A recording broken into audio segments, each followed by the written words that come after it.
Kangkong Chips owner Josh Mojica inulan ng batikos dahil daw sa pagiging mayabang nito sa isang interview.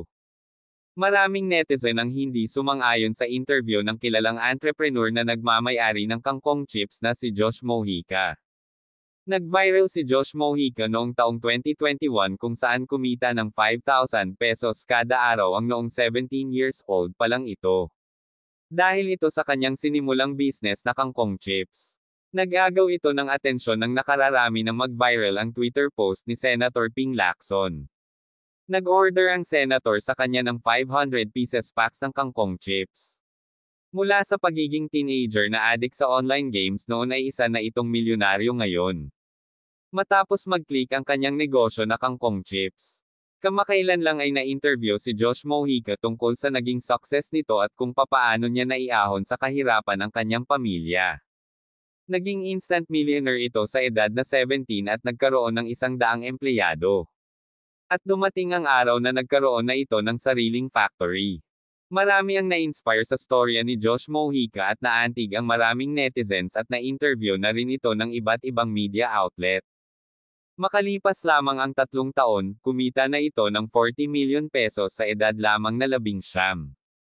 Sa isang interview ay hindi sumang-ayon ang ilan sa naging pananaw niya tungkol sa edukasyon lalo na't naniniwala ang nakararami na iba pa rin ang nakatapos ng pag-aaral gaano man ka-successful ang isang tao.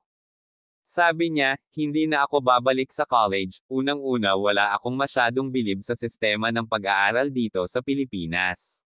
Dahil para sa kanya ang pagiging successful niya ay hindi dahil sa kanyang natutunan sa pag-aaral, ang nagamit ko sa pagiging successful ay self-earned knowledge aniya. Ang focus ko ngayon is I will try my best to go hard on this business, gagawin ko lahat at aaralin to have a really successful business aniya. Tinanong siya kung babalik pa ba siya sa college ay sabi niya hindi na dahil hindi ko na siya priority. Ang priority ko ngayon ay maging isang magaling na CEO para madala ko yung business ko sa success. Sinagot din niya ang mga binato sa kanya ng mga bashers na di umano'y may kaiabangan na siya ngayon kumpara sa mga nauna niyang mga interview.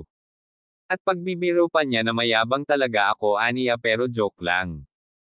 Sabi niya na tayo nagyayabang tayo kasi para ipakita na posible. Hindi tayo nagyayabang para kainggitan nyo. Ang mga ipinakita naming gamit katulad ng kotse ay para maging inspirasyon para magkaroon ng maraming kagaya namin.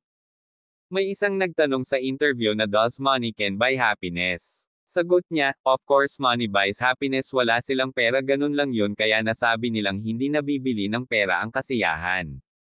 Sasaya ang buhay mo kung ang iyong pamilya ay maginhawa ang buhay. Naging reaksyon ng ilang netizen, na maganda pa rin na makapagtapos ka hindi man lahat sa negosyo nagiging successful darating yung time na magsasawa ang mga tao sa Kangkong Chips. Josh Mojica is just being real, hindi man din lahat ng tao ay magkapareha ng mindset. Ano ang say mo kay Josh Mojica? Don't forget to like and subscribe Donya J for more videos.